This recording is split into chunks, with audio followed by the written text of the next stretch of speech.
Hi everyone, just going to run you through this next report. This is our direct cost report. So this is all about having a look at those line items that sit in our P&L just under the income. So we've got our income and then we've got our cost of goods sold, or here they're referred to as direct costs. So the type of stuff that you'll be seeing in here is if you're a plumber, you'll be seeing your materials, you might be seeing your subcontractors, and you might be seeing your wages for people that are out on the tools if we're doing a monthly journal to move those wages up into direct costs. Other clients may have a lot of different line items in here.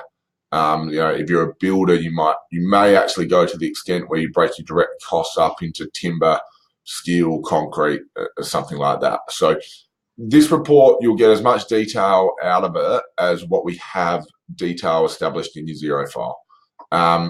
Remember, this is demo file, so we are quite limited on this example with the data that's in the file, unfortunately. But I think once you're in your report, it'll make a little bit more sense to you. So if we go back and have a look at the 2019 financial year, because that's where we do have some data, just run you through the different sections. So this is telling us what our total direct costs are year to date. So that is a cumulative number. This will tell you whatever last year's cumulative number was as well for the same period. As you can see, we've got no data in there, so it's a bit broken, but that's okay.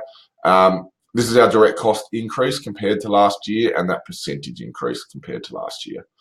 On the right-hand graph here, this will give you a nice little breakdown of every line item that you have in your zero file, and it will then compare it back to your budget spend. So if you have line items in your zero file and you have a budget in your zero file, we really need to make sure with you that each line item is allocated a budget amount, or else if you go and lump all your budget expense into one line item, then it's going to look a little bit out of whack here, because you'll have all your budget in one item, but your expenses broken up between different items. That's just something to work through in your zero budget for the year.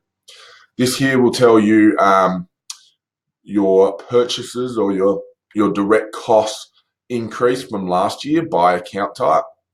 Now in this file, we just have the one account type, which is purchases, and we don't have any data last year. So it's telling us that everything we've spent this year is an increase.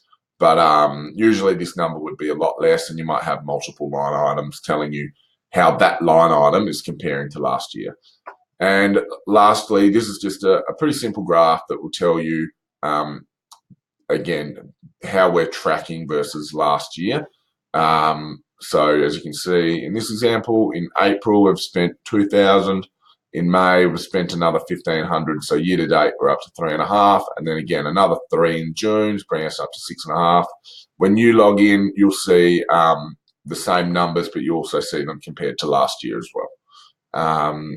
So yeah, that's our direct cost report. Thank you.